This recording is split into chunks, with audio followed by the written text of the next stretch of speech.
Star TV 9 Rajasthan के special show 8 PM show में आप सभी का स्वागत है। इस शो में हम बात करते हैं राजस्थान की हर बड़ी खबर की। और देखिए, राजस्थान में कल से एक ही खबर की चर्चा लगातार चल रही है और वो है एसआई भर्ती का रद्द होना। उसके बाद क्रेडिट लेने की होड़ भी शुरू हुई। किरोड़ीलाल मीणा और हनुमान बेनीवाल का टकराव भी सामने आया, ऑडियो भी वायरल हुआ उसका। इसके बाद हनुमान बेनीवाल पर किरोड़ीलाल मीणा ने आरोप भी कई गंभीर आरोप लगाए, जिसके बाद हनुमान बेनीवाल ने भी उन आरोपों का जवाब दिया। अब इस आरोप में उन्होंने जो सबसे बड़ी बात कही, जिसकी चर्चा अब एसआई भर्ती के तरह ही सबसे ज़्यादा हो रही है, और वो बात थी नरेश मीणा को लेकर। देखिए, नरेश मीणा को लेकर हनुमान बेनीवाल ने कहा कि नरेश मुझसे बता रहा था कि मैं इस आदमी का बहुत सम्मान कर रहा था। वो किरोड़ीलाल मीणा की बात कर रहे थे कि किरोड़ीलाल मीणा का नरेश मीणा बहुत सम्मान करते थे, और नरेश मीणा ने हनुमान बेनीवाल को बताया कि उसने मुझे थप्पड़ मार दिया, फिर भी मैं सम्मान करता रहा। तो नरेश मीणा के जेल जाने का उन्होंने किरोड़ीलाल मीणा पर आरोप लगाया कि किरोड़ीलाल मीणा की वजह से नरेश मीणा 2 बार जेल गए। और इसके बाद उन्होंने और भी अपने इस बयान में किरोड़ीलाल मीणा पर कई पलटवार किए कि 15-15 गोली खा रहे और बीपी उनका ऊपर चल रहा है। खैर, इस तरह के कई बयान दिए। तो नरेश मीणा को लेकर अब चर्चा ये चल रही है, क्या सच में बेनीवाल के आरोपों में दम है और क्या इस पर किरोड़ीलाल मीणा जवाब देंगे। तो और इसके साथ साथ चर्चा करेंगे अपने इस स्पेशल शो में एसआई भर्ती को लेकर भी कि आखिर सरकार इस पर कुछ खास ऐसी प्रतिक्रिया क्यों नहीं दे रही है, और जो कोर्ट ने आदेश दिया है उस प्रक्रिया को आगे क्यों नहीं बढ़ा रही है। क्योंकि कोर्ट ने एसआई भर्ती 2021 को तो रद्द कर दिया है और आरपीएससी की कार्यशैली पर भी बड़े सवाल खड़े कर दिए। 6 लोगों का नाम भी उसमें लिया है, जिसकी हमने स्टोरी भी टीवी 9 राजस्थान पर लगाई है, आप वो भी देख सकते हैं। इसके बावजूद भी सरकार कोई इस पर स्टैंड लेने को तैयार नहीं है। तो क्या सरकार इस पर सरेंडर करेगी, या फिर सरकार फिर डबल बेंच में जाएगी, या फिर सुप्रीम कोर्ट का दरवाज़ा खटखटाएगी। तो इन सबको लेकर बात करेंगे।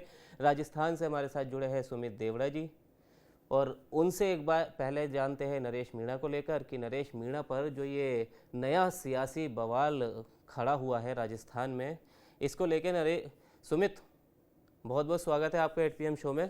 तो सबसे पहले देखिए, हनुमान बेनीवाल ने जिस तरह किरोड़ीलाल मीणा पर निशाना साधा है, नरेश मीणा का नाम लेते हुए कि नरेश मीणा की किरोड़ीलाल मीणा ने पिटाई की, थप्पड़ जड़ दिया, फिर भी नरेश मीणा उनका सम्मान करते रहे। तो क्या इन आरोपों में दम है और क्या किरोड़ीलाल मीणा इन पर कोई पलटवार करेंगे? देखिए, जब ऑडियो वायरल हुआ उसमें जो है हनुमान बेनीवाल ने जिस तरह से नरेश मीणा को लेकर आरोप लगाए हैं, जी। खासकर उन्होंने यह कहा कि आज नरेश मीणा की क्या स्थिति है आपके कारण। देखिए, किरोड़ीलाल मीणा भी मीणा समाज से आते हैं और नरेश मीणा भी मीणा समाज से आते हैं। जी। और इससे पहले जो है जिस तरह से किरोड़ीलाल मीणा का बयान सामने आए थे, पहले फरवरी महीने में जब वे पहले जेल में थे और इसको लेकर विधानसभा का घेराव होना था और मुख्यमंत्री से वार्ता हुई थी, उसके बाद में एक बयान उनका सामने आया था जिसमें वे ये कहते हुए नजर आए थे कि समाज के बड़े नेता को साथ में लेना चाहिए। उनके बिना पूछे हुए गए और उनके परिवार गए और मुख्यमंत्री से वार्ता की, यह सही नहीं है। इसके बाद में जो है एकाएक किस तरह से उन्होंने जो यह कहा कि भाजपा ने उन्हें चुनाव लड़वाया, और दोनों ही बयान बड़े वायरल हुए। और कहीं ना कहीं है दूसरे बयान के बाद में जो है कांग्रेस का समर्थन नरेश मीणा को नहीं मिल पाया, क्योंकि देवली जी। उनियारा विधानसभा सीट पर जो उन्होंने निर्दलीय ताल ठोकी, किरोड़ीलाल मीणा का यह कहना था कि वो जो ताल ठोकी है वह सीधा सीधा जो है भाजपा पार्टी के सपोर्ट से, किरोड़ीलाल मीणा के सपोर्ट से जो है उन्होंने चुनाव लड़ा है। देखिए, अब हनुमान बेनीवाल जिस तरह से आरोप लगा रहे हैं और पिछले बयान अगर किरोड़ीलाल मीणा के देखें तो कहीं ना कहीं जो है कुछ हद तक वे सही भी दिखाई देते हैं। हालांकि उसमें कितनी सत्यता है यह तो हम नहीं कह सकते, क्योंकि आवेश में दोनों में गहमागहमी हो गई थी। हमने ऑडियो में सुना किस तरह से वो जो है एक दूसरे पर आरोप लगा रहे थे। क्योंकि माहौल तनावपूर्ण हो गया था और ऐसे में कई बातें बोल दी जाती है। लेकिन जिस तरह से कई चीजें सामने आई है यह बहुत विचारणीय है और कई सवाल खड़े कर रही है। खासकर जब अंत में विधानसभा चुनाव होने हैं और नरेश मीणा जेल में है, और हाल ही में झालावाड़ सेशन न्यायालय से उनकी याचिका जो है रद्द हो चुकी है। अब राजस्थान उच्च न्यायालय का दरवाजा जो है नरेश मीणा को खटखटाना पड़ेगा। जी जी। देखिए, सिर्फ इतनी नहीं है। सुमित, हनुमान बेनीवाल ये तक कह रहे हैं कि अपने कमरे में बैठ के मीणा समाज का, अपने ही समाज का किरोड़ीलाल मीणा बहुत अपमान करता है, बड़ा बहुत बुरा बुरा बोलते हैं। खैर, ये तो रही हनुमान बेनीवाल की बात। देखिए, हनुमान बेनीवाल तो आए दिन कोई ना कोई आरोप लगाते ही रहते हैं। बीते रोज़ उनके दोनों की किस तरीके से तू तू मैं वाली ऑडियो वायरल हुई थी, उसके बाद अब ये बयान उनका वायरल हो रहा है और उसको लेके कई सवाल उठ रहे हैं। लेकिन अब बात करते हैं एसआई भर्ती की, जिसकी कल से लगातार चर्चा चल रही है, क्योंकि एसआई भर्ती जब से हाईकोर्ट ने रद्द की है, तब से पहले तो क्रेडिट लेने की होड़ शुरू हुई, जिसके बाद किरोड़ी और हनुमान बेनीवाल भिड़ गए। इसके बाद कांग्रेस के भी कई बयान आए, बीजेपी के भी कई बयान आए, लेकिन सबसे बड़ा सवाल इसमें यही है कि क्या सरकार इस प्रक्रिया को आगे बढ़ाएगी या फिर डबल बेंच में जाएगी या सुप्रीम कोर्ट का दरवाजा खटखटाएगी। देखिए, कोर्ट ने साफ साफ यह कहा है कि सरकार आरपीएससी को इसकी सिफारिश करे कि यह भर्ती परीक्षा रद्द हो ना। और अगर अब सरकार के पाले में जो है बॉल है कि सरकार कब इसको लेकर सिफारिश करती है आरपीएससी को और जी कब यह भर्ती परीक्षा रद्द होती है। हालांकि न्यायालय के सख्त टिप्पणी के बाद में यह माना जा रहा है कि जो एसआई भर्ती परीक्षा है लगभग तय माना जा रहा है कि यह रद्द हो सकती है। लेकिन इसको लेकर कई पहलू है और अभी तक अंतिम निर्णय जो है इस पूरे मामले में आना बाकी है, क्योंकि न्यायालय ने एसओजी और एसआईटी की जो जांच है उसकी तारीफ की है, जिस तरह से उन्होंने जांच की है इस पूरे मामले में, जी जिस तरह से अभ्यर्थियों को पकड़ा है। लेकिन अब जो है मामला कहीं ना कहीं गंभीर होता हुआ दिखाई दे रहा है, क्योंकि पहले जब कमेटी की रिपोर्ट दी गई थी और सरकार पे कई तरह के आरोप लगे थे, इसके बाद में जब सरकार के जो प्रतिनिधि है, मंत्री है, उनसे जब पूछा गया बार बार इस पूरे मामले को लेकर, तो उनका यही कहना था कि इस पूरे मामले में न्यायालय में पूरा मामला है, ऐसे में इस पर सख्त कोई भी टिप्पणी करना उचित नहीं है, न्यायालय जो भी आदेश करेगा उसकी पालना की जाएगी। लेकिन अब न्यायालय ने कहा है कि सरकार इसकी सिफारिश करे कि जो आने वाला समय जो आरपीएससी और एसआई भर्ती ही नहीं, बाकी जो भर्ती परीक्षा है जिसमें कई अभ्यर्थी पकड़े जा चुके हैं, लगभग 8 ऐसी भर्ती परीक्षा है जिसमें जो है माना जा रहा है कि या तो पेपर लीक हुए हैं या ब्लूटूथ से जी नकल हुई है या फिर जो है फर्जी कैंडिडेट पकड़े गए हैं। किसी न किसी तरह के जो है कोर्ट में वे मामले चल रहे हैं। उन सभी भर्ती परीक्षा को रद्द करने की सिफारिश सरकार करे।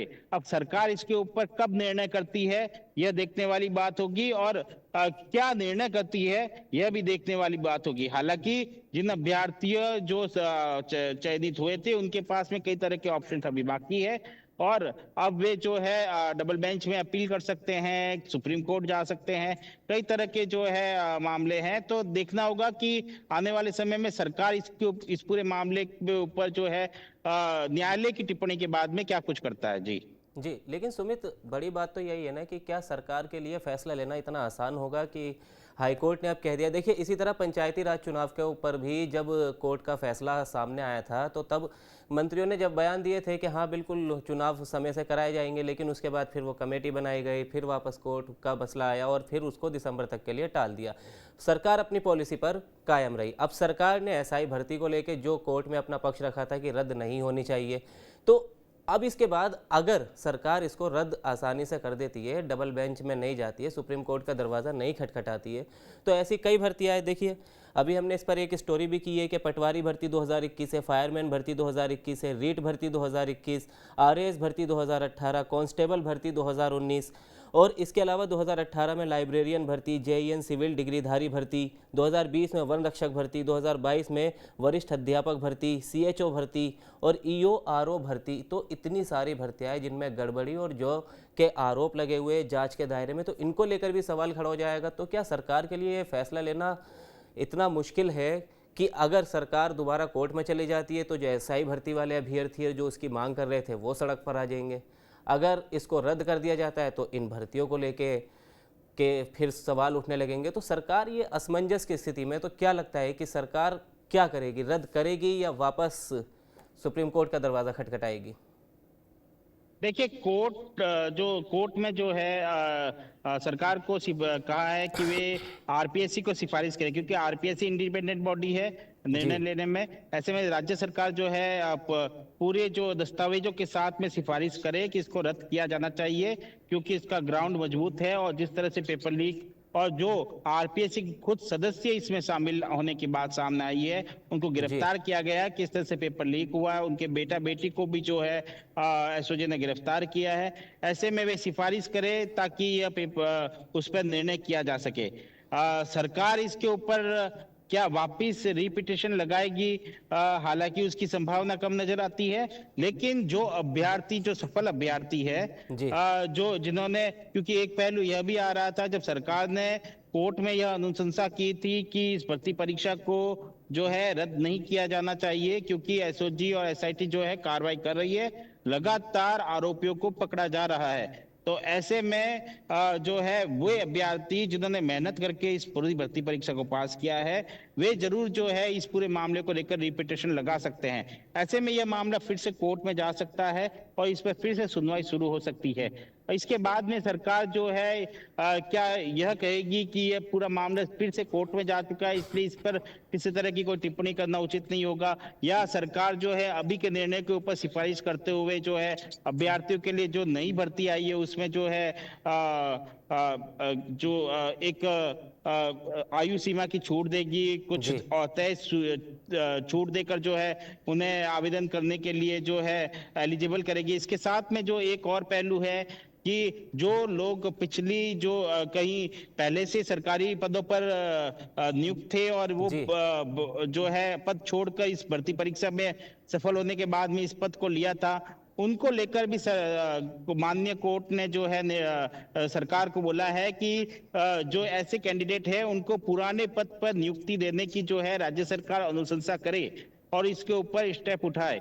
तो ऐसे में सरकार के ऊपर कई तरह के अनुशंसा करने की बात कही है। सरकार क्या निर्णय करती है यह तो आने वाला समय बताएगा, लेकिन यह पूरा मामला फिर से कहीं ना कहीं कोर्ट में उलझता हुआ आगे नजर आ रहा है। देखिए, ये कुछ ऐसा ही मामला है जिस तरह से पहले कुछ 2 महीने पहले हम ये कह रहे थे अब निर्णय आने ही वाला है, जी। सरकार रिपोर्ट पेश करेगी और निर्णय आएगा, लेकिन इसके बाद में दोनों पक्षों की सुनवाई हुई। 14 अगस्त को जो है इसके ऊपर जो है फैसला करके रिजर्व कर लिया गया। इससे पहले भी जो है आपको जब ग्रीष्मकालीन अवकाश राजस्थान उच्च न्यायालय का हुआ था, उससे 1 महीने पहले 5 मई को हनुमान बेनीवाल ने धरना जब शुरू किया था 2 मई को, तो उससे उस समय ऐसा माना जा रहा कि 2-3 दिन में जो है राजस्थान उच्च न्यायालय में सब इंस्पेक्टर भर्ती परीक्षा की अंतिम सुनवाई होगी और सरकार को जो है हाईकोर्ट की सख्त टिप्पणी के बाद में अब जवाब पेश करना ही होगा। लेकिन सरकार ने जो व्यस्तता का कारण बताते हुए मुख्यमंत्री स्तर तक फैसला होने की बात कहते हुए जो है और समय मांग लिया और राजस्थान उच्च न्यायालय ने सख्त टिप्पणी करते हुए और समय दिया।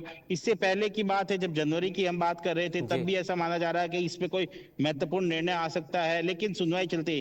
तो ऐसे में अब जब सरकार जो कोर्ट ने सख्त टिप्पणी की है, राज्य सरकार को यह कहा है कि आरपीएससी को इसको लेकर जो है सिफारिश भेजे, तो ऐसे में कहीं ना कहीं अगर रिपीटिशन लगती है तो मामला फिर से कोर्ट में जो है आगे बढ़ने की पूरी पूरी उम्मीद जताई जा रही है। और आगे और इसमें क्या अपडेट होता है ये आने वाला समय बताएगा। जी जी बिल्कुल, बहुत बहुत शुक्रिया सुमित आपका हमारे साथ जुड़ने के लिए और ये सारी जानकारी देने के लिए। तो देखिए, सरकार क्या फैसला लेगी ये तो आने वाला वक्त ही बताएगा। सरकार अगर इसको एसआई भर्ती को रद्द कर देती है हाईकोर्ट के आदेश के मुताबिक, तो भी सरकार के लिए बड़ी मुश्किलें सामने खड़ी है, और अगर रद्द नहीं करती है, रीपिटिशन दाखिल की जाएगी, तो भी बड़ी मुश्किलें सरकार के सामने खड़ी होंगी, क्योंकि आरपीएससी से भर्ती प्रक्रिया वापस से करवाना वो भी एक कड़ा फैसला सरकार के लिए रहेगा, क्योंकि सरकार हाईकोर्ट ने आरपीएससी के 6 अधिकारियों के सदस्यों के नाम लिए, कुछ पूर्व सदस्य, कुछ अभी वर्तमान में भी है,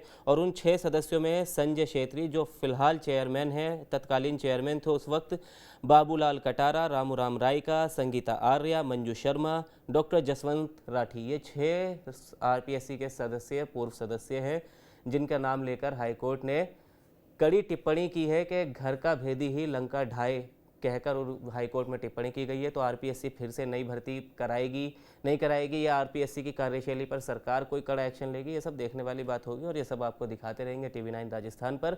तो फिलहाल के लिए 8 PM शो में इतना ही। बाकी एक बार फिर आपसे जुड़ेंगे नए सियासी और गैर सियासी मुद्दे के साथ। शुक्रिया।